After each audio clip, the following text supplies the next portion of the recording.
هذه كتجي بلا شويه، هذه كتجي منفوخه واحد شويه، ولكم الاختيار. لكن هادو جوج تقنيات تنخدموا بهم. هو وظفتها في الرشمه اللي كنخدمها دابا لواحد الجلابه، وظفت تقنيتين معا.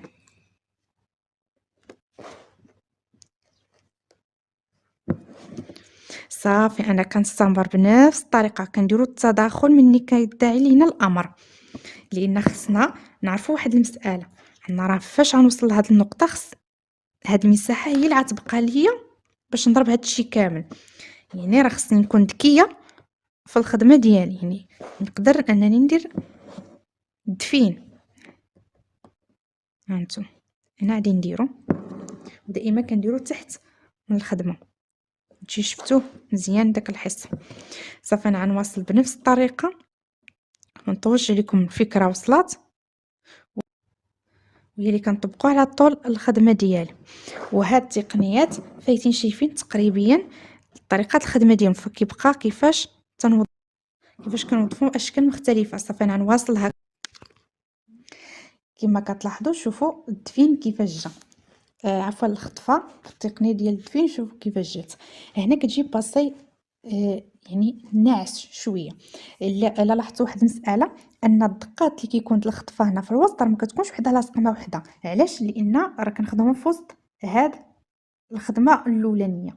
يعني هذه دقه حتى دقه اللي خدمناها عاديه، ولكن الخطفه بهذا الشكل هكا كتجي واحد واحد شويه، ولكن ماشي لهذه الدرجه كما وريتكم بطبيعه الحال. وهذه هي التقنيه والشكل النهائي كيفاش كنحصلوا عليه، ديال الخطفه بالشكل الاول والخطفه بالشكل الثاني.